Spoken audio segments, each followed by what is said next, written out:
इतिहास के साथ एक बुनियादी भूल हो जाती है, और वो भूल ये है कि अतीत के तो अच्छे लोग याद रह जाते हैं और आज के सिर्फ बुरे लोग दिखाई पड़ते हैं। उनके बीच तुलना करने से कठिनाई हो जाती है। और राम याद है, बुद्ध याद है, महावीर याद है, कृष्ण याद है। उस जमाने का साधारण आदमी कौन है उसका हमें कुछ भी पता नहीं। आज से 2000 साल बाद न मेरा किसी को याद होगी, न आपकी किसी को याद होगी। एक आदमी हमारे बीच थे, गांधी, उन्हें लोग याद रखेंगे।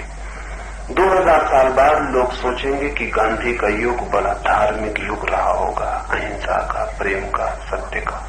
झूठी होगी उनकी धारणा, गलत होगा उनका ख्याल। गांधी हमारे प्रतिनिधि रिप्रेजेंटेटिव नहीं है, गांधी अकेले हैं। हम उन जैसे नहीं, ठीक उनसे विपरीत हैं।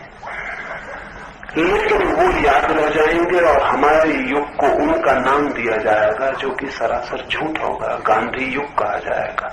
युग हम बनाते हैं, गांधी नहीं। हम भूल जाएंगे और गांधी का युग हो जाएगा। ऐसा ही हुआ है राम के साथ, बुद्ध के साथ, कृष्ण के साथ, महावीर के साथ। आज हम कहते हैं महावीर के जमाने के लोग कितने अच्छे रहे होंगे। महावीर के कारण हम ऐसा कहते हैं, लेकिन महावीर प्रतिनिधि नहीं है, महावीर अकेले है। और इस बात को थोड़ा सोच लेना जरूरी है ताकि हम आज की बीमारी आज की ही नहीं है, सदा की है, ये समझ पाए। अगर बीमारी सदा की है और हमने समझा कि आज की है तो हम इलाज कभी भी नहीं कर पाएंगे, क्योंकि हम उस बीमारी की जड़ों में ही नहीं उतर सकेंगे। हम समझेंगे बीमारी सामयिक है जबकि बीमारी सनातन है। बीमारी उतनी ही पुरानी है जितना पुराना आदमी है, और हम समझेंगे आज का युग ही खराब है। तो हम जो तरकीबें सोचेंगे बदलने की वो काम नहीं करेंगी, क्योंकि हमारा निदान ही गलत होगा। बीमारी कितनी पुरानी है, बीमारी मिटाने के लिए पहली बात है जो जान लेनी चाहिए। लेकिन भूल हुई है, अतीत के संबंध में निरंतर भूल हो जाती है। उसके कारण है, पहला कारण तो मैं कहना चाहता हूं कि पिछले जमाने के चमकते हुए लोग याद रह जाते, और हम आज के अपने पड़ोसी से उनकी तुलना करते हैं तो बहुत कठिनाई हो जाती है। उस जमाने का साधारण आदमी बिल्कुल भूल जाता है। साधारण आदमी आज ही जैसा था, जरा भी फर्क नहीं। जितनी चोरी आज है, जितनी बेईमानी आज है, जितना कपट है, उतना ही तब भी था, जरा भी कम नहीं। और जब मैं ऐसा कहता हूं तो मेरा कुछ मतलब है। बुद्ध सुबह से उठते हैं और सांझ तक लोगों को समझाते हैं, चोरी मत करो, झूठ मत बोलो, दूसरे की स्त्री को लेकर मत भाग जाओ। या तो बुद्ध का दिमाग खराब होगा कि भले लोगों को ऐसी बातें समझा रहे हैं जो ये काम करते ही नहीं, या लोग ऐसे रहे होंगे 40 साल तक, अनवरत सुबह से सांझ तक बुद्ध यही बातें समझा रहे हैं। किनको समझा रहे होंगे? जिनको समझा रहे हैं वो लोग हमसे भिन्न नहीं हो सकते, क्योंकि बुद्ध की शिक्षाएं हमारे लिए आज भी काम की मालूम पड़ती हैं। वो हमारे जैसे लोग रहे होंगे जिनके लिए वो काम की थी, उसमें बहुत भेद नहीं हो सकता।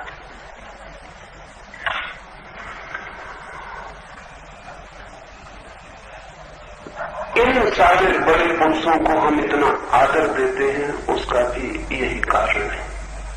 सिर्फ आदर उनको दिया जाता है जो अत्यंत न्यून होते हैं, अल्प होते हैं। उन्हें आदर नहीं दिया जाता जो बहुत होते हैं। अगर दुनिया में सज्जन बहुत हो जाएंगे, सज्जन को आदर मिलना बंद हो जाएगा। अगर दुनिया में महात्मा बहुत हो जाएंगे, फिर महात्मा को कोई पूछेगा नहीं। असल में महात्मा को पूछने के लिए चोरों की मौजूदगी बहुत जरूरी है।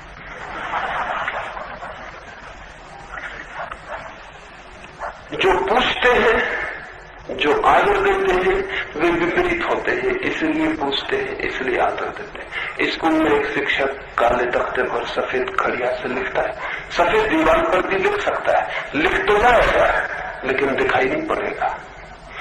सफेद खड़िया से काले तख्ते पर लिखे तो ही दिखाई पड़ता है।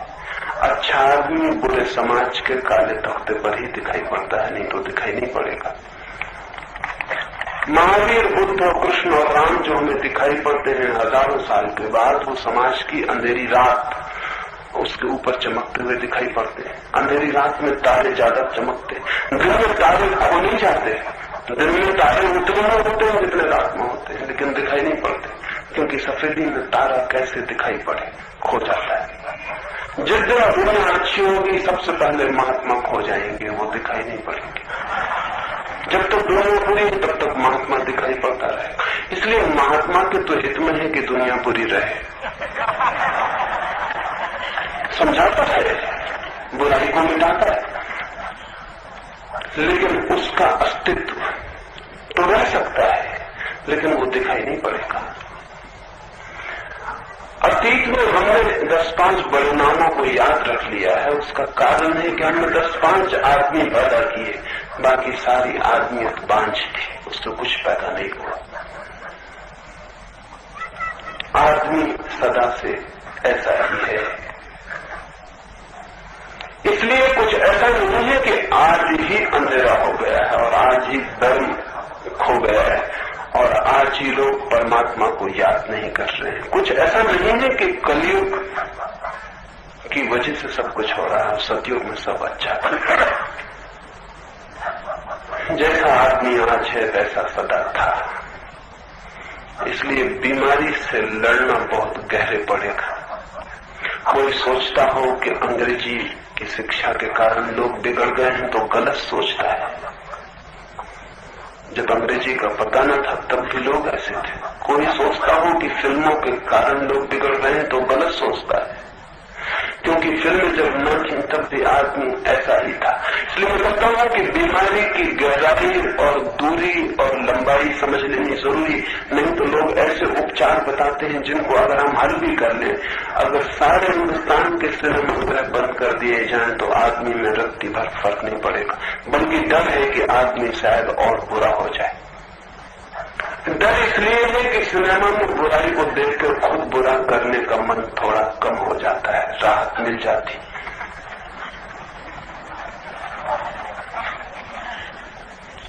रास्ते पर अगर 2 आदमी लड़ रहे हों तो हम 1000 काम छोड़ के वहां रुक जाते हैं, देख लेते हैं क्या हो रहा है।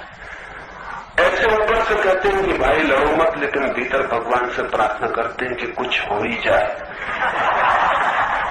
और अगर वो दोनों लड़ने वाले मान लें कि आप सब कहते हैं तो नहीं लड़ते जाते हैं, तो हम उदास वापस लौटेंगे। लेकिन खून टपक जाए, पत्थर चल जाए, छुरी भुक जाए तो हम बड़ा बुरा कहते हुए लौटेंगे कि लोग बड़े बुरे हो गए, क्या हो रहा है ये। लेकिन हमारी आंखों में चमक होगी, चेहरे पे खुशी होगी, भीतर ऐसा होगा कि कुछ देखा, कुछ हुआ। वो जो 2 आदमी लड़ते हैं उनको लड़ते देखकर हमारी लड़ने की वृत्ति भी थोड़ी निकलती है। इसके तो प्रमाण उपलब्ध हुए। पहले महायुद्ध जब हुआ तो बड़ी हैरानी हुई दुनिया के विचारशील लोगों को कि युद्ध जब तक चला तब तक दुनिया में चोरियां कम हुई, हत्याएं कम हुई, आत्महत्याएं कम हुई, लोग पागल भी कम हुए, संख्या कम हो गई। बड़ी हैरानी की बात है। चोरों को युद्ध से क्या लेना देना है, और चोरों को अगर लेना देना भी हो तो पागल भी क्या देख के पागल होते हैं। जब युद्ध चल रहा है अभी पागल नहीं होना चाहिए, लेकिन कुछ समझ में नहीं पड़ सका। दूसरे महायुद्ध में तो और घबराहट बढ़ गई, क्योंकि दूसरे महायुद्ध में तो एकदम सारी दुनिया में पापों का, अपराधों का, हत्याओं का, आत्महत्याओं का, पागलों का, मानसिक बीमारियों का, सबका अनुपात नीचे गिर गया। तब समझ सोच करना पड़ा, तब पता चला कि कारण है। कारण यह है कि जब सारा समाज सामूहिक रूप से पागल हो गया हो तो प्राइवेट पागल होने की कोई जरूरत नहीं है। जब सारी दुनिया में इतनी हत्याएं हो रही हो तो मैं अलग से किसी को हत्या करने जाऊं इसमें कोई मतलब नहीं है। सुबह अखबार पढ़ लेता हूं और राहत मिल जाती है, रेडियो सुन लेता हूं और राहत मिल जाती है। सिनेमा बंद कर देने से लोग अच्छे हो जाएंगे, ऐसा अगर साधु संत समझाते हो तो उन साधु संतों को आदमी की बुराई का कुछ भी पता नहीं। और कोई अगर समझाता हो कि अंग्रेजी की शिक्षा से और पश्चिम के संपर्क से आदमी बिगड़ गया है तो बिल्कुल ही गलत समझाता है। सारी शिक्षा हम बंद कर दें और पश्चिम से सारा संबंध तोड़ दें और बैलगाड़ी की दुनिया में वापस लौट जाएं तो भी अच्छा नहीं हो जाएगा आदमी, क्योंकि रोग बहुत गहरा है। बैलगाड़ी के दिन थे तब भी आदमी ऐसा ही था, लेकिन कुछ बातों में फर्क पड़ा है। पहला तो फर्क ये पड़ा है, सबसे बड़ा जो फर्क पड़ा है वो ये पड़ा है कि हमें सारी दुनिया की खबरें एक साथ मिलने लगी हैं जो पहले नहीं मिलती थी। और ध्यान रहे, चूंकि हमारा रस बुराई में है इसलिए बुराई की खबरें ही हमें मिल पाती हैं, भलाई की खबरें नहीं मिल पाती। अगर रास्ते में मैं किसी को छुरा मार दूं तो भावनगर के अखबार खबर छापेंगे, लेकिन रास्ते में किसी गिरे को उठा लूं तो भावनगर के अखबारों में कोई खबर नहीं छपेगी। दुनिया में भलाई अब भी उतनी ही है जितनी पहले थी, लेकिन उसकी कोई खबर नहीं, क्योंकि भलाई को सुनने को पढ़ने को कोई उत्सुक नहीं है, वो कभी भी नहीं रहा है। जब भी दो आदमी मिलते हैं तो किसी की बुराई करते हैं, अगर बुराई करने वो आदमी ना हो तो बातचीत का कोई अर्थ ही नहीं रह जाता, बातचीत ही नहीं हो पाती। 10 आदमी मिलते हैं तो पहले औपचारिक बातें होती हैं, फिर किसी की बुराई शुरू हो जाती है। दूसरे में बुरा खोज लेने से एक रस है, और वो रस ये है कि जब हमें दूसरे में बुराई मिल जाती है तो हमें एक रस तो ये मिलता है कि हमें ये राहत मिल जाती है कि हम ही बुरे नहीं हैं और लोग भी बुरे, और लोग और भी ज्यादा बुरे। इसलिए हम चारों तरफ बुराई की खोज करते हैं ताकि हमारी बुराई की जो पीड़ा है, वो जो कांटे की तरह चुभती है, वो कम हो जाए। जब मुझे ऐसा पता चले कि सभी लोग बीमार हैं तो फिर बीमारी इतनी दुखद नहीं रह जाती। अगर मुझे पता चले गांव में सब लोग स्वस्थ नहीं, अकेला बीमार हूं, तो बीमारी से भी ज्यादा ये बात दुख देती है कि और सारे लोग स्वस्थ हैं, मैं ही सिर्फ बीमार हूं। लेकिन अगर पता चल जाए कि सारे लोग बीमार हैं तो फिर बीमारी का जो दंश है, जो पीड़ा है, वो कम हो जाती। और अगर ये पता चल जाए कि मुझसे भी ज्यादा बीमार है, तब अपनी बीमारी में भी स्वास्थ्य दिखाई पड़ने लगता है, क्योंकि हम कम बीमार हैं। मैंने सुना है एक यहूदी फकीर है लियमन, उसने लिखा है कि मैं बहुत परेशान था, सभी परेशान हैं उसी परेशानी से। परेशानी ये थी कि बड़ा जीवन में दुख था, किसके जीवन में सुख है। लेकिन लियमन ने लिखा है कि मैं इसलिए और भी ज्यादा दुखी था कि दूसरे लोग सुखी मालूम होते थे, रास्ते पे लोग हंसते हुए मिलते। मैं किसी से पूछता कि कैसे हो तो वो कहता बहुत अच्छा, सभी लोग कहते हैं। लेकिन सोचता कि मैं तो कभी भी उस हालत में नहीं हूं कि कह सकूं कि बहुत अच्छा। सारी दुनिया सुख में है, मैं ही सिर्फ एक दुख में हूं। लोगों के चेहरे देख के बड़ी भूल पैदा हो जाती, और हमें लोगों के चेहरे दिखाई पड़ते हैं और अपनी आत्मा दिखाई पड़ती है, इसलिए तुलना हमेशा मुश्किल की होती है। हम भीतर असलियत को देख लेते हैं और दूसरे आदमी का अभिनय दिखाई पड़ता है। रास्ते पे लोग हंसते हुए दिखाई पड़ते हैं, मुस्कुराते हुए दिखाई पड़ते हैं। पति पत्नी को रास्ते पे चलते देखे तो ऐसा लगता है स्वर्ग में रहते होंगे, और अगर घर में कभी उनको पता न हो और झांक ले तो पता चलेगा कि नरक की उन्होंने पूरी व्यवस्था कर रखी। एक चेहरे जो हम बाहर से लगाए हुए हैं वो भी हमने इसलिए लगाए हैं कि भीतर की हालतें ऐसी हैं कि कोई देख ले तो बड़ा अपमानजनक होगा, इसलिए चेहरे लगा लिए। उनसे हम बाहर काम चला लेते हैं, घर लौट के इसलिए आदमी हो जाते हैं। लेकिन मैंने देखा सब लोग हंसते हैं, सब खुश हैं, सब सुखी हैं, मैं अकेला दुखी हूं। उसने एक रात भगवान से प्रार्थना की कि मैं इतना दुखी हूं, मेरे पे नाराजगी क्या है। और फिर मैं ज्यादा नहीं मांगता, मैं उतनी ही खुशी मांगता हूं जितनी तूने दूसरों को दी है। अगर ये भी ज्यादा है तो मैं किसी दूसरे से अपना दुख बदलने को राजी हूं। मेरा दुख किसी और को दे दे, किसी को भी। इस गांव में किसी को भी मेरा दुख दे दे, वो किसी का भी दुख में बदलने को राजी हूं। लेकिन अब मेरा दुख का बोझ ढोना बहुत कठिन। सो गया रोता हुआ, आंख में आंसू थे। रात उसने एक सपना देखा। सपना देखा कि एक बड़ा भारी भवन है, गांव के सारे लोग इकट्ठे हुए हैं और हर आदमी अपने अपने दुख की गठरी अपने कंधे पर लेके चला आ रहा है। आज उसने पहली दफा लोगों के दुख देखे, बड़ी हैरानी मालूम पड़ी। कोई भी गठरी अपने से छोटी न दिखाई पड़ती थी। इसके बाद आवाज सुनाई पड़ी कि सब अपनी गठरियां खूंटियों पर टांगते हैं, दुखों की गठरियां। फिर जिसको जो चुनना हो वो उसकी गठरी चुन ले। दौड़ तो उसने अपनी गठरी टांगी, उसने देखा कि सारे लोग दौड़ के टांग रहे हैं। वो तो सोचता था बाकी लोग खुशी हैं, लेकिन वो भी अपने दुख से छूटने को आतुर थे। फिर दूसरी आवाज आई कि अब जिसको जिसकी गठरी चुननी हो वो चुन ले। वो भागा अपनी गठरी की तरफ कि अपनी वापस उठा ले, कोई और ना उठा ले, क्योंकि अपनी कम से कम पहचानने के दुख तो है उसके भीतर। जानने माने दूसरों की गठरियां भी बड़ी दिखाई पड़ती हैं और पता नहीं कैसे दुख हो जिनसे कोई पहचान भी नहीं। और उसने बड़ी घबराहट में दौड़ कर अपनी गठरी उठा के चारों तरफ देखा कि हर एक ने अपनी गठरी उठा ली। उसने पूछा बात क्या है? उन्होंने कहा अपनी गठरी कम से कम जानी मानी पहचानी तो है। सोचते थे हम भी कि दूसरों से दुख बदल ले, लेकिन दूसरों के दुख कभी देखे न थे। दूसरों की हंसियां देखी थे जो झूठी थी और अपने दुख देखे थे जो सच्चे थे, और दोनों की बीच तुलना की थी, इसलिए कठिनाई हो गई थी। चारों तरफ हम दुख देखना चाहते हैं ताकि अपना दुख हल्का हो जाए, बुराई देखना चाहते हैं ताकि अपनी बुराई हल्की हो जाए, चारों तरफ कुरूपता देखना चाहते हैं ताकि अपनी कुरूपता, अपनी अगलीनेस दिखाई न पड़े, ताकि हम सुंदर, स्वस्थ, अच्छे मालूम पड़े। आदमी सदा से ये करता रहा, लेकिन नए युग में एक बात हुई है कि हमारे पास बुराई को देखने के साधन बहुत उपलब्ध हो गए हैं जो कभी भी न थे। अखबार है, रेडियो है, सुबह से सारी दुनिया की बीमारियों की खबरें घर ले आते हैं।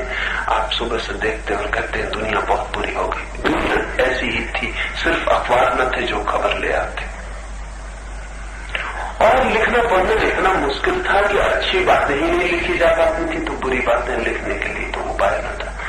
इसलिए थोड़ी सी बातें जो लिखी जा सकती थी, बचाई जा सकती थी, वो हमारे पास आ गई। ये मैं इसलिए नहीं कह रहा हूं कि पुराने आदमी से मेरा कोई विरोध है। ये मैं इसलिए कह रहा हूं ताकि नए आदमी की बीमारी नए आदमी की ही बीमारी नहीं है, आदमी की बीमारी है, ये हम समझ पाए, तब शायद रास्ता भी खोजा जा सके। अगर हम रोज कहते हैं कि लोग अधार्मिक होते जा रहे हैं, लोग कब धार्मिक थे? कोई उल्लेख तो नहीं मिलता कि लोग कभी धार्मिक थे। लाओस से पहले चीन में कोई 6000 वर्ष पुरानी किताब है। उस किताब की भूमिका को मैं पढ़ता था तो मैं दंग रह गया। वो भूमिका ऐसी जैसे आज के ही अखबार में एडिटोरियल लिखा हो। उस भूमिका में लिखा है कि लोग भ्रष्ट हो गए हैं, पापी हो गए हैं, भ्रष्टाचारी हो गए हैं, बुरे हो गए।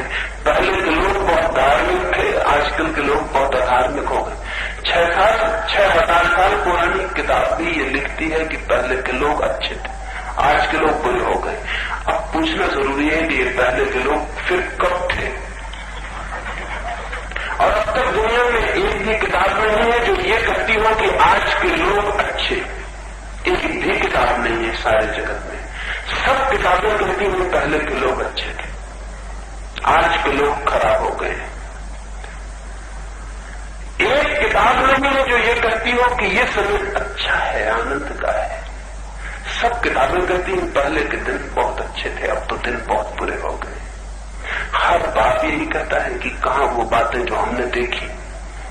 बेटा सुनता है बड़े होकर, वो भी अपने बेटे से कहता है कि कहां वो बातें जो हमने देखी। बेटा सुनता है, वो भी अपने बेटे से कहता चला जाएगा कि कहां बातें जो हमने देखी। ये बातें किसी ने कभी देखी थी?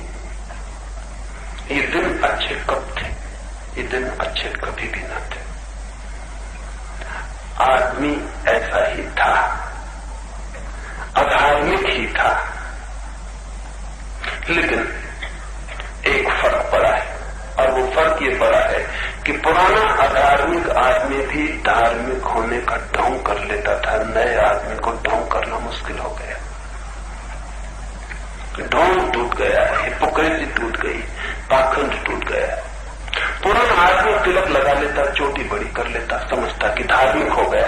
नए आदमी के समझ के बाहर है कि तिलक लगाने से, चोटी बढ़ाने से धार्मिक कोई कैसे हो जाएगा। और अगर पक्का भी पता चल जाए कि चोटी से कोई केमिकल परिवर्तन हो जाते हैं और तिलक लगाने से कोई आत्मा बदल जाती, तो भी नया आदमी कहेगा कि इतना सस्ता परिवर्तन जो चोटी बढ़ाने से और तिलक लगाने से पैदा होता हो, कुछ मतलब का नहीं मालूम पड़ता। इतना सस्ता परिवर्तन नहीं हो सकता है। पुरानी दुनिया में धार्मिक होने के ढोंग खोजे थे, वो सब टूट गए। धर्म नहीं टूटा है, धर्म कभी था ही नहीं कि टूट जाए। हाँ, धर्म के ढोंग थे, वो सब टूट गए। आज कोई मंदिर जाता हुआ दिखाई नहीं पड़ता तो हम सोचते हैं लोग बड़े अधार्मिक हो गए, लेकिन जो लोग मंदिर जाते थे वो धार्मिक थे। मंदिर जाने से धार्मिक होने का कोई संबंध है? मंदिर जाने से धार्मिक होने का कोई भी संबंध नहीं है। धार्मिक आदमी जहां भी हो वही मंदिर अनुभव करता है। ऐसा तो हो सकता है कि धार्मिक आदमी जहां बैठे वही मंदिर अनुभव करे, लेकिन इससे कोई संबंध नहीं है कि धार्मिक आदमी मंदिर जाए। मंदिर जाने से कोई संबंध धार्मिक होने का नहीं हो सकता है। मंदिर आदमी के बनाए हुए हैं, मूर्तियां आदमियों की निर्मित की गई। वहां हम अपनी ही बनाई मूर्तियों के सामने हाथ जोड़ के खड़े। अगर कहीं किसी ग्रह पर, उपग्रह पर, किसी चांद तारे पर जीवन होगा और वो हमें नीचे झांक के देखते होंगे तो बहुत हैरान होते होंगे। घर में छोटे बच्चे गुड्डा गुड्डियों के विवाह करते हैं तो बड़े बूढ़े हंसते और कहते हैं कि बच्चे। फिर बड़े बूढ़े राम सीता का विवाह करते हुए देखे जाते हैं और बच्चे अगर हंस सकते हो तो हंस के कहें और कहें कि बूढ़े सठिया गए हैं, दिमाग खराब हो गया है। धार्मिक होने से, धार्मिक क्रांति से किसी के मंदिर जाने का, किसी की मूर्ति की पूजा का कोई भी संबंध नहीं है। लेकिन ये सारे पाखंड आज अचानक आके उखड़ गए हैं, टूट गए हैं। आज सब जगह दरारें पड़ गई हैं और तब हमें ऐसा लगता है कि लोग अधार्मिक हुए जा रहे हैं। मेरी अपनी समझ और मेरी समझ ये है कि धर्म का पाखंड जिस दिन पूरी तरह टूट जाएगा उसी दिन आदमी के धार्मिक होने की पहली संभावना शुरू होगी। क्योंकि जब तक हम धोखे में रहते हैं, जब तक हम धोखे की बातें खड़ी कर लेते हैं तब तक बहुत कठिनाई है।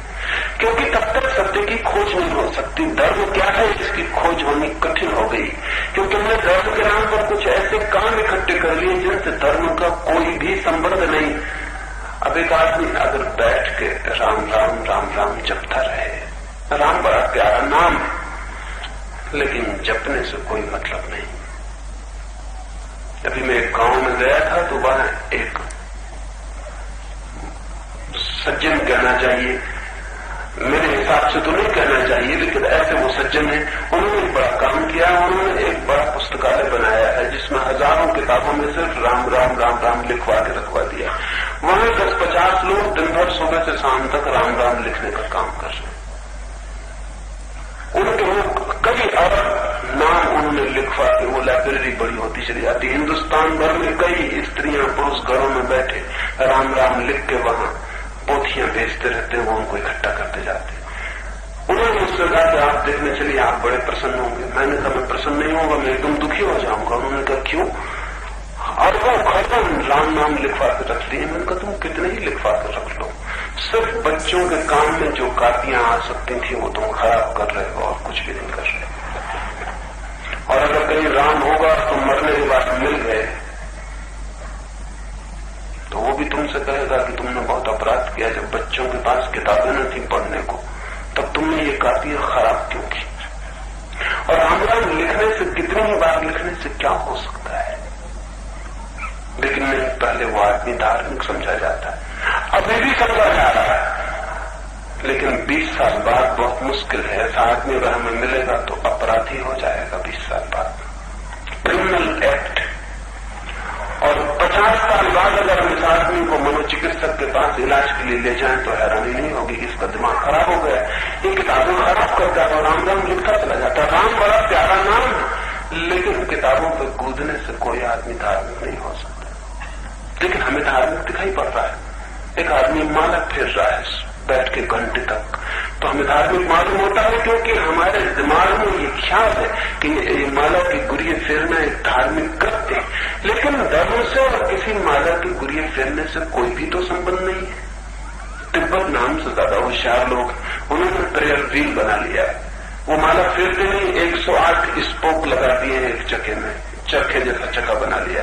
एक एक स्पोक उन्होंने मंत्र लिख दिया और एक चक्कर धक्का मार लेते हैं, वो अपना 10-5 चक्कर लगा लेता है। जितने चक्कर लग जाते हैं उतने उन्हें 108 मंत्रों का लाभ उन्हें मिल जाता है।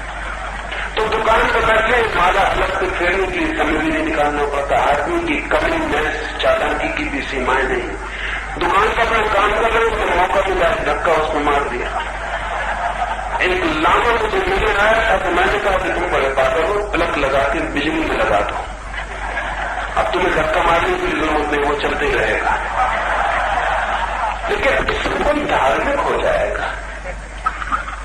धार्मिक होना एक बड़ी क्रांति है पूरे जीवन की, आमूल चेतना की। लेकिन इन कृत्यों से धार्मिक होने का कोई भी संबंध नहीं। पर यह आदमी धार्मिक अब तक था तो एक भ्रम था कि दुनिया धार्मिक है।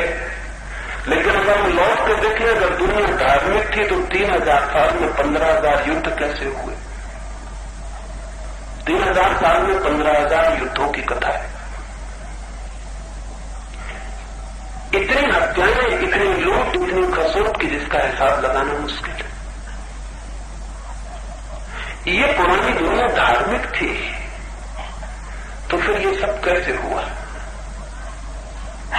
ये पुरानी दुनिया अगर धार्मिक थी तो इस धार्मिक दुनिया से ये अधार्मिक दुनिया पैदा कैसे हो गई?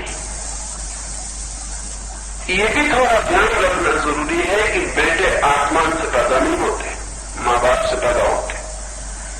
और बेटे जो कुछ लाते हैं वो माँ बाप में अगर छिपा ना रहा हो तो नहीं ला सकते, उपाय नहीं लाने का। फल से हम वृक्ष की पहचान कर लेते हैं। आज की दुनिया सारे आज तक के इतिहास की पहचान है, वो खबर देती है कहां से ये दुनिया आई। ये आसमान से नहीं बताते हैं लोग। लेकिन एक फर्क पड़ा है और वो फर्क ये नहीं है कि धर्म नष्ट हो गया, धर्म था ही नहीं। कुछ थोड़े से लोग दुनिया में धार्मिक हुए, मनुष्यता अब तक धार्मिक नहीं हो पाई है, समाज अब तक धार्मिक नहीं हो पाया है। तो धर्म के टूटने का तो डर ही नहीं है। हाँ, लेकिन धर्म के नाम पर एक पाखंड था, एक हिपोक्रेसी थी, एक बहुत बड़ा धोखे का जाल था जो सारी दुनिया में फैला हुआ था। वो जाल धीरे धीरे टूटना शुरू हो गया, वो जगह जगह से टूट गया, वो जगह जगह से छेद पड़ गए। उसमें टूट जाने के कारण एक ऐसी बात प्रतीत होने लगी है कि दुनिया अधार्मिक हो गई। नहीं, ऐसा नहीं हुआ है, बल्कि मेरी अपनी दृष्टि में हमारा ये जो बोध है कि हम अधार्मिक हैं, ये बोध बहुत कीमती है, धार्मिक होने के लिए बहुत मूल्यवान है।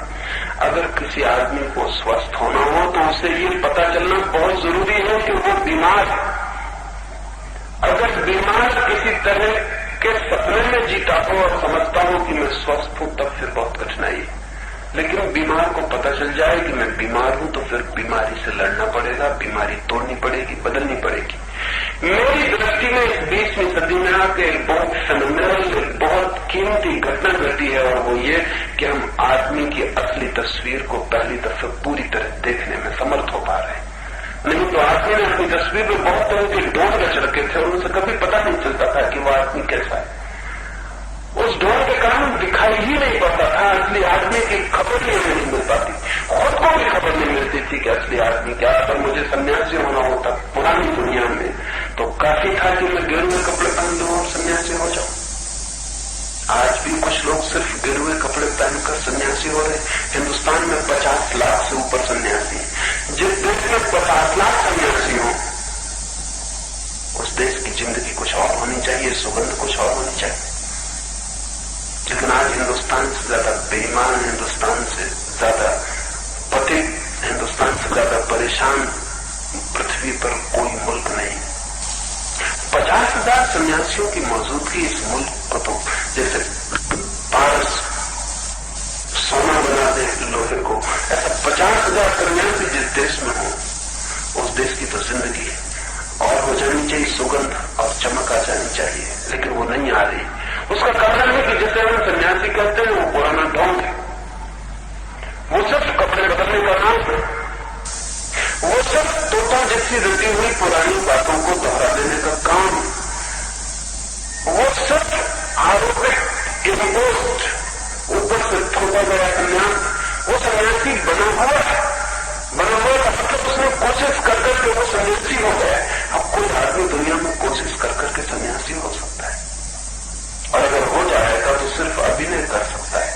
मैं एक गांव के पास से गुजरता था, एक मेरे मित्र उस जंगल में जाकर रहने लगे थे, तो मैं करीब से गुजरता था, उनका झोपड़ा पड़ता था। मैंने कहा जाकर देखा हूं।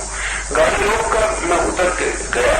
वे एक पहाड़ी एकांत में सन्यासी होकर रह रहे थे। खिड़की से मैंने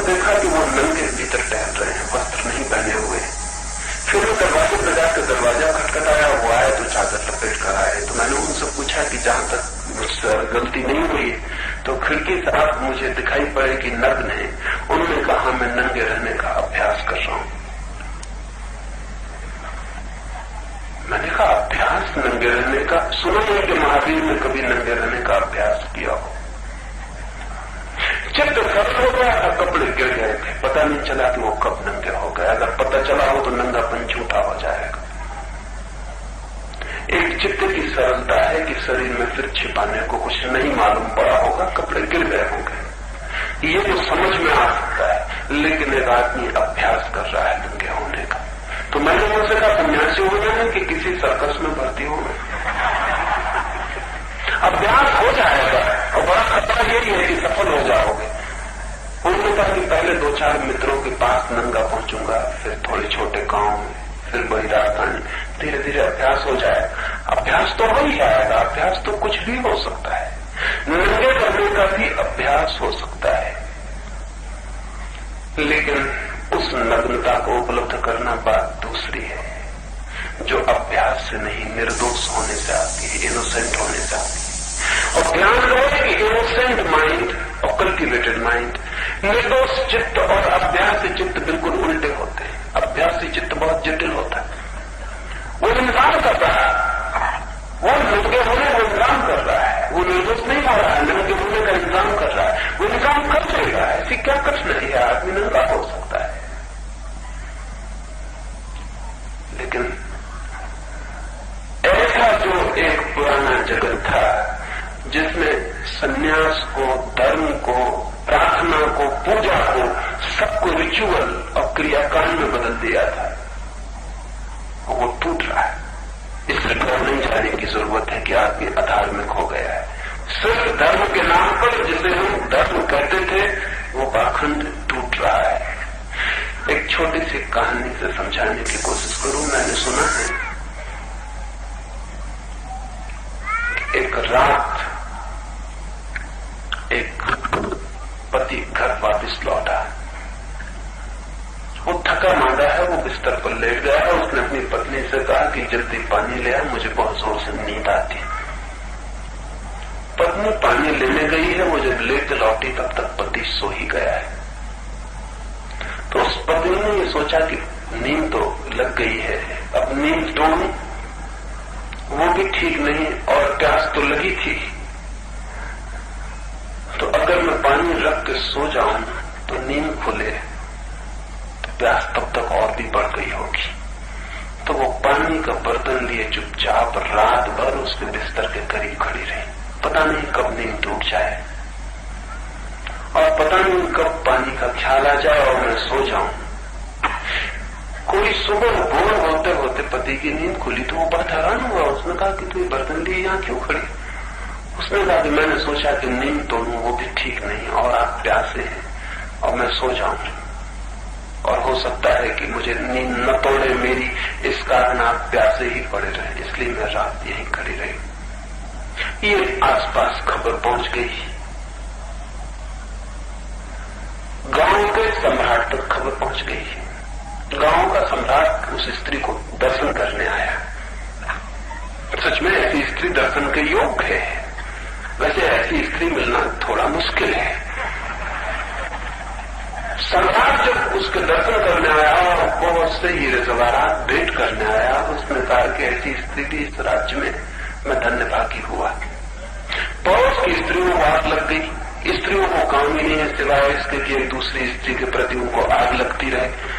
तब तक आग बढ़ गई। स्त्रियों ने कहा इसमें बात ही क्या खास है, कल हम ही करके दिखा देंगे। इसमें ऐसी बात कौन सी खास है?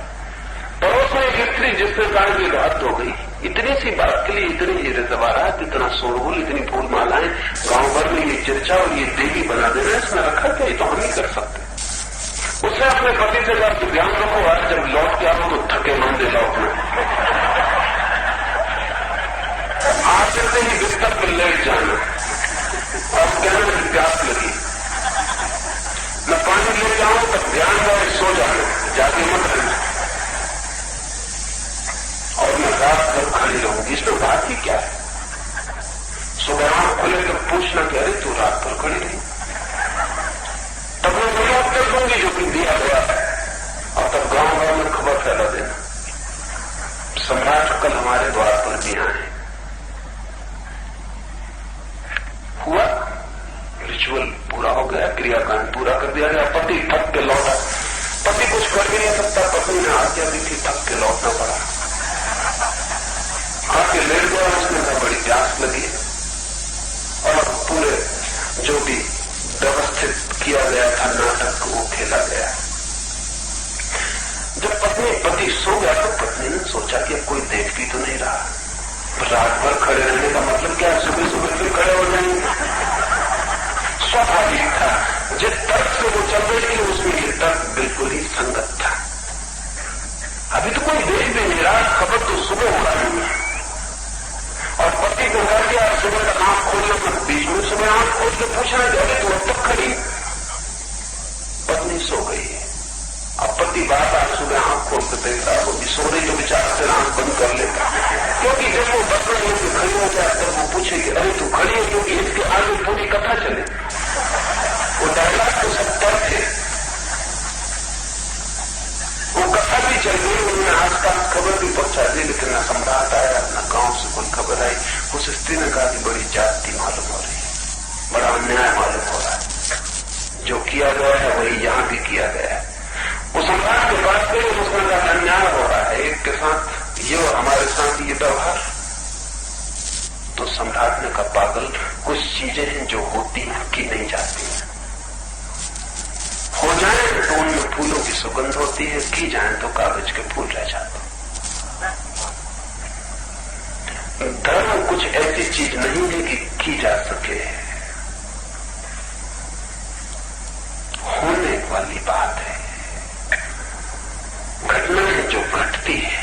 हम सिर्फ प्रतीक्षा कर सकते हैं, हम तैयारी कर सकते हैं, हम रो सकते हैं, हम प्रार्थना कर सकते हैं वो घट जाए, लेकिन हमने एक क्रियाकांड बनाया है जिसमें हम धर्म कर रहे हैं।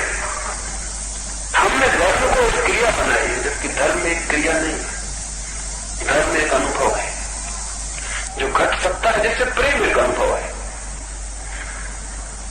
प्रेम घट सकता है, किया नहीं जा सकता है, और किया जाए तो झूठा होगा।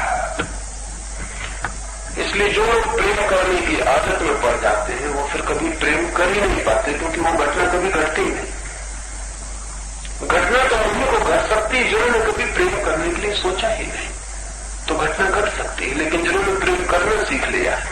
इसलिए जो लोग प्रेम का धंधा करते हैं, जैसे अभिनेता है, वो बेचारे कभी प्रेम नहीं कर पाते, दिन रात प्रेम का धंधा करते हैं, दिन रात अभिनय करते हैं। जब वो अपनी प्रेसी या प्रेमी के पास होते हैं तब भी वो वही बोलते हैं जो उन्होंने पर्दे में बोला था। वो भीतर से कुछ आ नहीं सकता, क्योंकि अभ्यास मजबूत हो जाता है।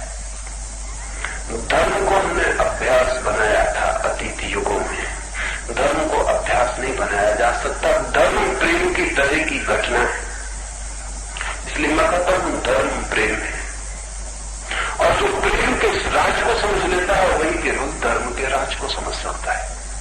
और जीसस का ये वचन बहुत महत्वपूर्ण है, जहां उन्होंने कहा है लव इज गॉड, जहां उन्होंने कहा है प्रेम ही प्रभु है। असल में प्रेम ही प्रभु है, इसका मतलब है कि प्रेम के घटने की जो मार्ग है, धर्म के घटने का भी वही मार्ग है। मैंने सुना है कि रामानुज एक गांव में ठहरे और एक आदमी आया, और उस आदमी ने रामानुज के पैर पकड़ लिया और उनसे कहा कि मुझे भगवान से मिलना है, मुझे कोई रास्ता बता दो। रामानुज ने कहा कि तुमने कभी किसी को प्रेम किया? उस आदमी ने कहा मैं इस झंझट में कभी नहीं पड़ा, आज मुझे भगवान से मिला दो। रामानुज ने कहा कभी तो किसी को किया ही होगा। उसने कहा आप भी कहां की सांसारिक बातें कर रहे हैं, मुझे भगवान से मिलना है। रामानुज ने कहा फिर मैं दफत उससे पूछता हूं कभी किसी को भी तूने प्रेम किया होगा? उस आदमी ने कहा आप कैसी बातें कर रहे हैं, इस झंझट में मैं कभी पड़े हैं, मुझे भगवान से मिलना है, रास्ता क्या है? रामानुज उदास हो गए, उनकी आंखें बंद हो गई। उस आदमी ने कहा बोले आप उदास क्यों? रामानुज ने कहा अगर तूने किसी को प्रेम किया होता तो मैं तुझे समझा सकता था कि धर्म क्या है। तेरे जीवन में प्रेम ही नहीं घटा तो तेरे जीवन में कोई तुलना नहीं, कोई कंपेरिजन नहीं जिससे मैं तुझे समझा सकूं कि धर्म की घटना क्या है। अगर तूने कभी तेरे हृदय का फूल किसी के प्रेम में खिला होता तो मैं तुझे समझा पाता कि धर्म का फूल कैसे खिलता है, लेकिन वही नहीं घटा तो धर्म का फूल उस आदमी ने कहा, आप कहां की बातें मुझे समझा रहे हैं? मुझे भगवान से मिलना है, मुझे प्रेम वगैरह नहीं करना है। वो आदमी बिल्कुल ठीक कह रहा है, वो आदमी बिल्कुल परंपरागत रूप से ठीक कह रहा है। रामानुज गड़बड़ बातें कह रहे हैं, वो आदमी ठीक कह रहा है। शास्त्र उससे मेल खाएंगे, रामानुज से मेल नहीं खा पाएंगे, लेकिन रामानुज ही ठीक कह रहे हैं। वो ये कह रहे हैं कि मैं तुझे समझाऊं क्या? तेरे पास कोई अनुभव नहीं जो घटा हो। तूने जिंदगी में सब कुछ किया है, घटने वाला कोई अनुभव नहीं। सिर्फ एक अनुभव है प्रेम का जो घटता है, और दूसरा अनुभव है धर्म का जो घटता है। बाकी हम सब करते हैं, पढ़ना हम करते हैं, रोटी हम कमाते हैं, नौकरी हम करते हैं, दुकान हम चलाते हैं। जिंदगी में बाकी सब हम करते हैं, घटता नहीं। और अगर हमें न करना पड़ेगा तो भी छोड़ देंगे। अगर हमें रोटी बिना कमाए मिल जाए तो कोई कमाने नहीं जाएगा। अगर हमारा मकान बिना बनाए बन जाए तो कोई बनाने नहीं जाएगा। मजबूरी है, वो बिना किए नहीं होता, इसलिए हम करते हैं। जिंदगी में प्रेम को छोड़कर सब कुछ कर्म क्रिया है। प्रेम एक घटना है जो क्रिया नहीं है, और दूसरी घटना है धर्म जो क्रिया नहीं है। प्रेम दो व्यक्तियों के बीच घटता है, और धर्म एक और समर्थ के बीच घटता है। प्रेम दो व्यक्तियों के बीच की घटना है। ठीक वैसी ही घटना जब एक और समर्थ के बीच घट जाती है, एक और परमात्मा के बीच। परमात्मा यानी समस्त, वो जो सब है, द टोटलिटी। जब एक और समस्त के बीच वही घटना घट जाती है जैसी प्रेम की दो व्यक्तियों के बीच घटती, तब धर्म घटता है। धर्म यानी अनंत हो गया प्रेम, धर्म यानी विराट हो गया प्रेम, धर्म यानी सरिता जैसे सागर हो गई, और छोड़ न रहे, किनारे न रहे, सब खो गया आनंद में। लेकिन पुरानी सदियों ने धर्म को बनाया क्रिया, और उसने निमित्त व्यवस्था कर दी, और ऐसी एब्सर्ड व्यवस्था की, इतनी अर्थहीन व्यवस्था की कि आज दुनिया के बड़े हुए विवेक और बुद्धि के सामने वो अर्थहीनता नहीं टिक पाती। नई पीढ़ियां, नए बच्चे अब पुराने ढंग से धार्मिक नहीं हो सकते। इस शब्द को ठीक से समझ लिया जाना चाहिए कि ये असंभव है, ये अब संभव नहीं होगा। अब तो धर्म को ही नए अभिभाव में प्रकट होना होगा।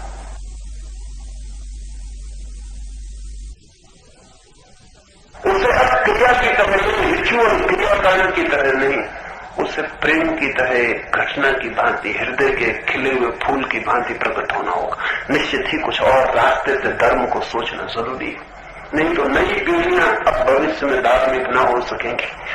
और जितनी पुरानी पीढ़ी जोर देगी कि हमारा जो धर्म था वो बचाया जाए, उतना ही जल्दी उसके धर्म को तोड़ने की व्यवस्था हो जाएगी।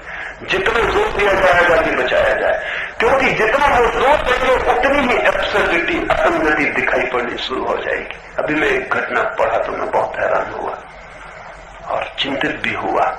पुरी के शंकराचार्य दिल्ली में ठहरे हुए थे। एक आदमी उनसे मिलने आया और उस आदमी ने उनसे कहा कि हमारा एक छोटा सा समाज है, वहां कभी कभी ब्रह्म की चर्चा करते हैं, आप चले और ब्रह्म ज्ञान पर हमें कुछ समझाएं। उन्होंने नीचे से ऊपर तक उसे देखा और कहा कि इन कपड़ों में और ब्रह्म ज्ञान। वो बेचारा कोट पैंट पहने हुए, टाई लगाए हुए। शंकराचार्य ने कहा इन कपड़ों में और ब्रह्म ज्ञान होगा? तो हमारे ऋषि मुनि पागल थे, उन्होंने क्यों नहीं टाई और कोट पैंट पतलून पहन लिया? वो आदमी घबरा गया होगा। 10-5 नागमत जो वहां बैठे होंगे, जो कि हर जगह महात्माओं को घेरे बैठे रहते, अब वो बैठे होंगे तो सब हंसने लगे होंगे। उनके हंसने से वो आदमी और बेचारा हतप्रभ हो गया, परेशान हो गया। उसने कहा माफ करिए, कपड़े तो मैं ये, मगर कपड़ों से क्या है? उन्होंने कहा कपड़ों से क्या है? कपड़ों से सब कुछ। जरूर था भीतर या नहीं था। तब तो वो आदमी अपराधी हो गया। कहा टोपी निकालो, चोटी है भीतर या नहीं थी।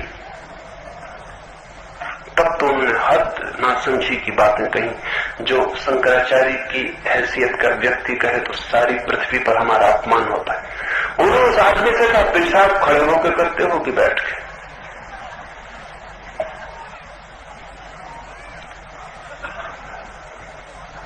अब ये सोचने जैसा है कि जैसे पेशाब करने के ढंग से भी ब्रह्म के मिलने का कोई संबंध है।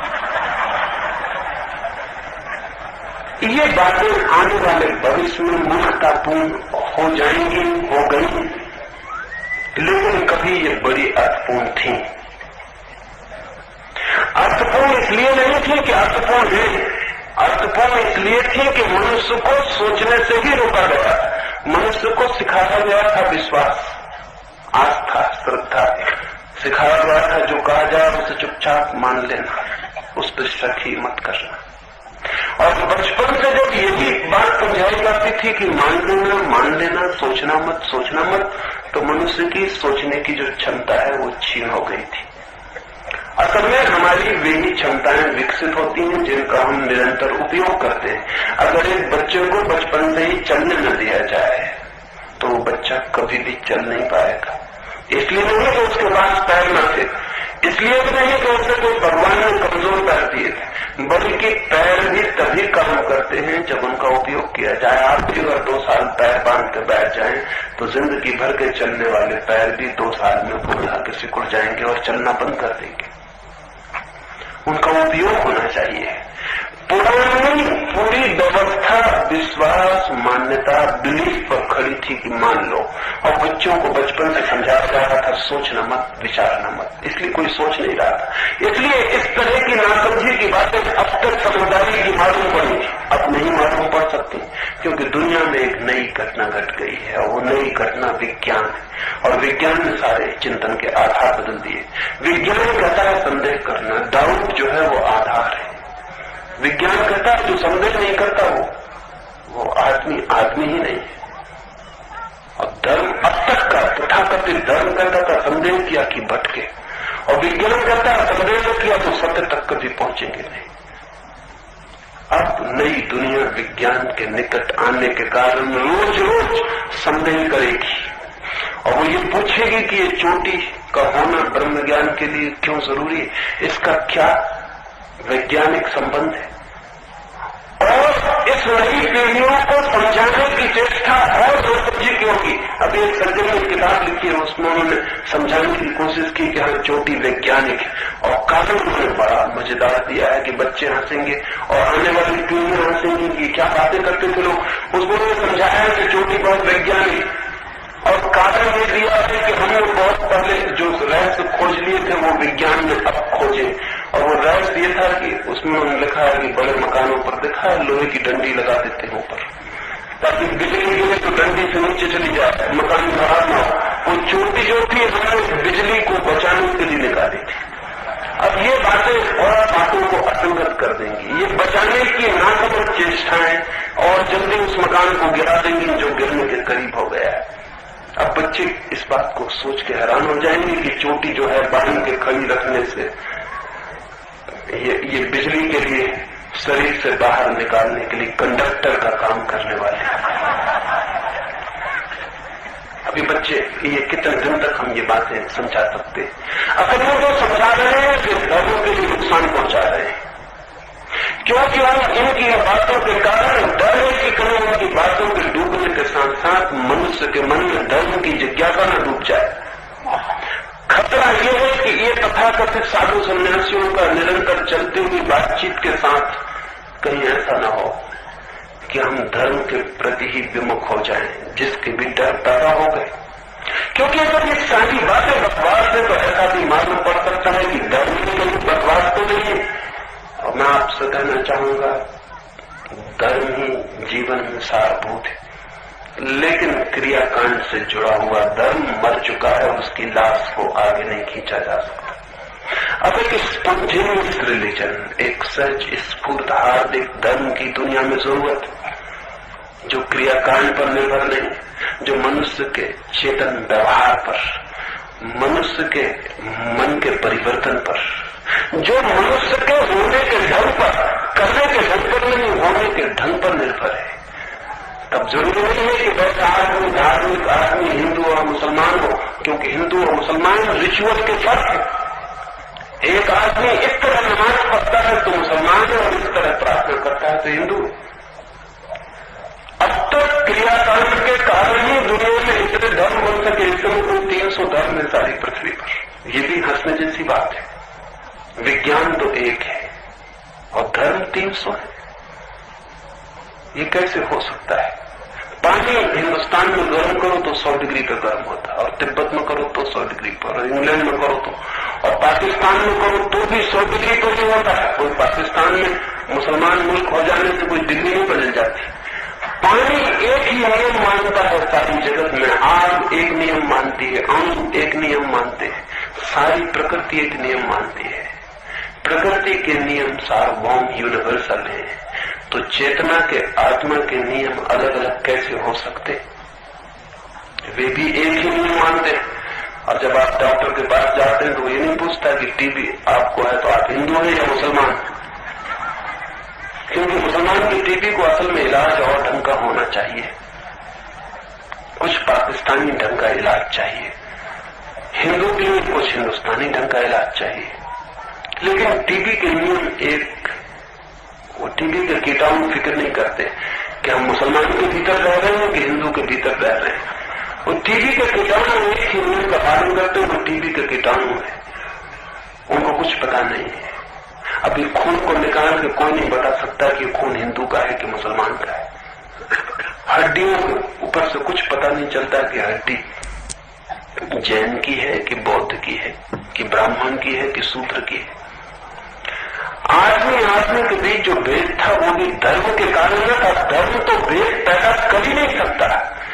धर्म ही एकमात्र अभेद है, वही एकमात्र अद्वैत है। अगर कोई आदमी धार्मिक हो गया तो उसका मतलब यह है कि उसकी सब सीमाएं टूट गई, वो सबके साथ एक हो गया। अब उसके लिए कोई फासला न रहा, कोई दुश्मन न रहा, कोई पराया न रहा, कहीं कोई सीमा न रही। लेकिन अब तक जो धार्मिक आदमी था उसकी बड़ी सीमाएं थी, और वो सीमाएं धर्म की न थी, वो भी क्रियाकांड की थी। एक आदमी एक ढंग से प्रार्थना करता, दूसरा आदमी दूसरे ढंग से। एक आदमी भगवान का एक नाम लेता, दूसरा नाम लेता। एक किताब को मानता, दूसरा दूसरी किताब को मानता। उसके कारण दोनों के बीच एक दीवार खड़ी हो जाती, और उस दीवार ने बहुत नुकसान पहुंचाया। भविष्य में जो धर्म होगा वो हिंदू, मुसलमान और ईसाई नहीं हो सकता, वो सिर्फ धर्म होगा। और ये भी मैं आपसे कहना चाहूंगा कि जिस दिन पृथ्वी पर सिर्फ धर्म होगा उसी दिन हम अधर्म से जीत सकते हैं, उसके पहले नहीं जीत सकते। जिस दिन पृथ्वी पर सिर्फ धर्म होगा उस दिन लड़ाई अधर्म से होगी। जब तक पृथ्वी पर बहुत धर्म है तब तक धर्म और धर्म लड़ते हैं, अधर्म से लड़ाई हो ही नहीं पाती, हो भी नहीं सकती। हिंदू मुसलमान से लड़े कि अधर्म से लड़े, जैन हिंदू से लड़े कि अधर्म से लड़े। दुनिया के सब धार्मिक आदमी दूसरे धार्मिक आदमियों से लड़ रहे हैं, और अधर्म से किसी की कोई लड़ाई नहीं हो पाती, हो ही नहीं सकती। धार्मिक आपस में लड़के मिट जाते हैं और अधर्म फलता फूलता चला जाता है। अधर्म बढ़ता है। ये भी बड़े मजे की बात है कि अधर्म के खेमे नहीं है। अधार्मिक आदमी सारी दुनिया में एक, उसका कोई अलग अलग कई तरह के अधर्म नहीं है। अधार्मिक आदमी नास्तिक बहुत तरह के नहीं है दुनिया में, नास्तिकता एक और आस्तिकता बहुत तरह की, धर्म बहुत तरह के।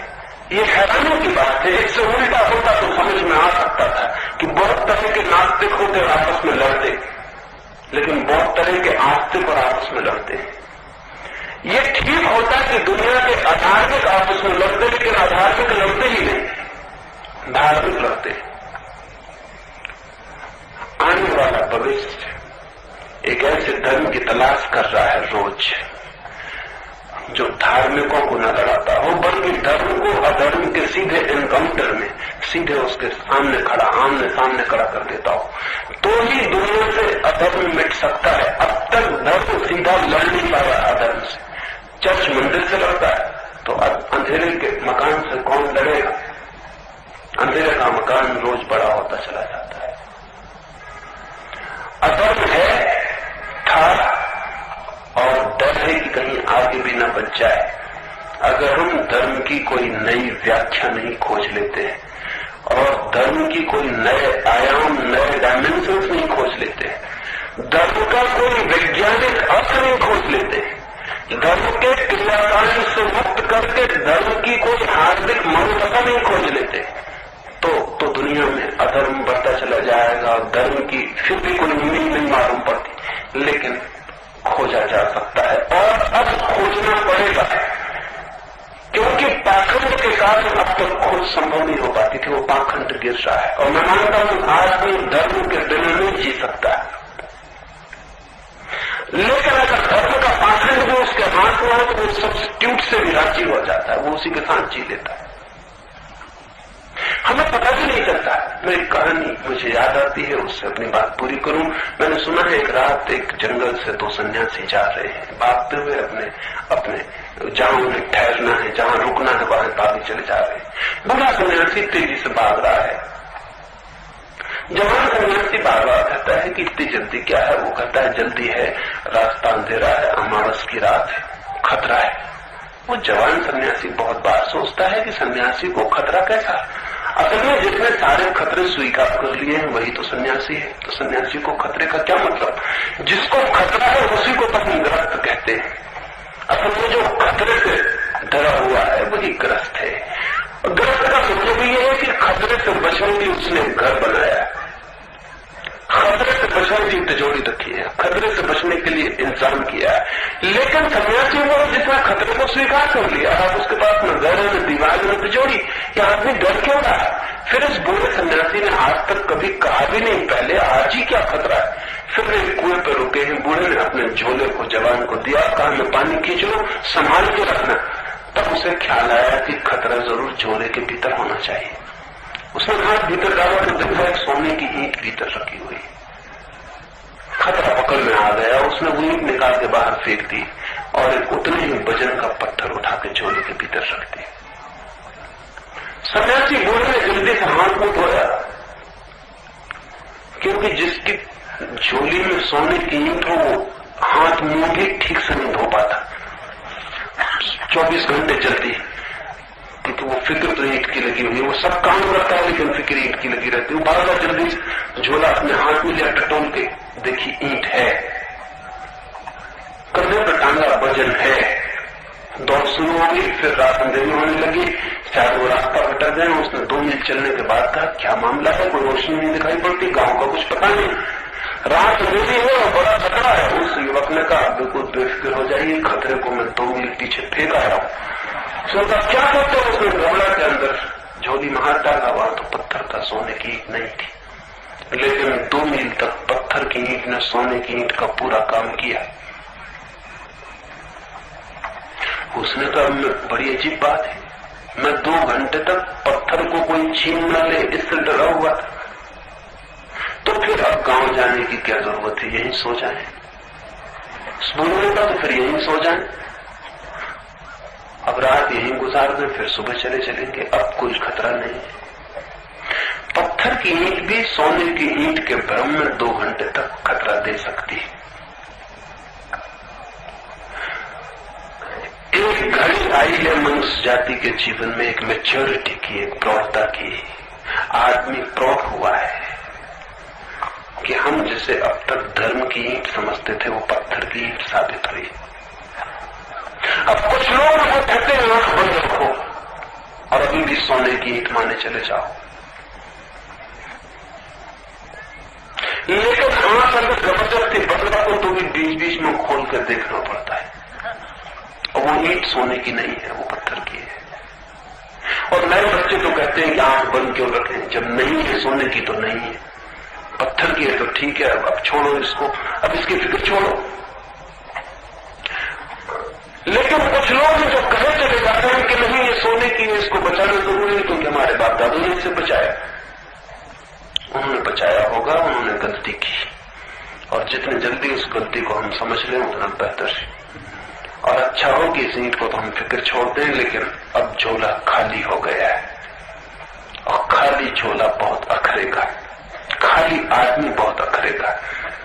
पश्चिम में वो खालीपन, एम्प्टीनेस बहुत जोर से मालूम पड़ रही है। इस समय पश्चिम के सारे साहित्य में, पश्चिम के सारे विचारकों में एक शब्द जो बहुत कीमती है वो एम्प्टीनेस, खालीपन।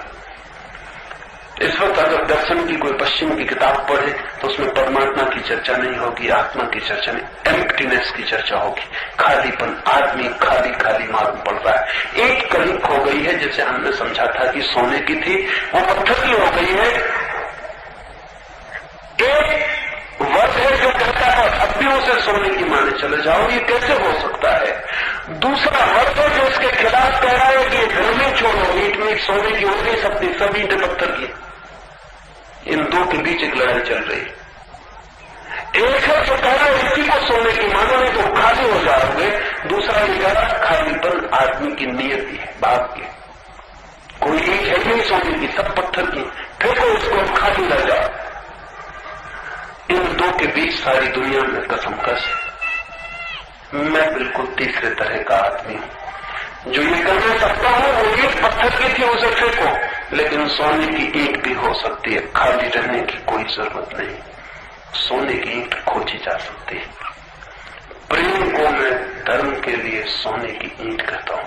आने वाले 3 दिनों में सांझ मैं प्रेम की चर्चा करूंगा कि वो सोने की ईंट कैसे खोजी जाए, जिसकी वजह से हम खाली पड़ गए, एकदम दीन और दरिद्र हो गए।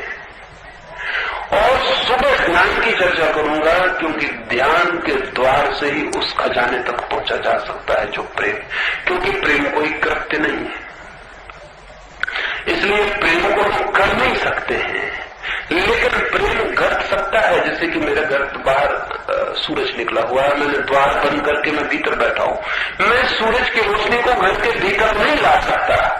पोटली बांधूं, पेटी में बंद करूं तो पेटी आ जाएगी, पोटली आ जाएगी, रोशनी बाहर आ जाएगी। रोशनी को घर के भीतर नहीं लाया जा सकता, लेकिन मैं दरवाजा खोल सकता हूं, और दरवाजा खोल के बैठ जाऊं तो रोशनी आ जाएगी।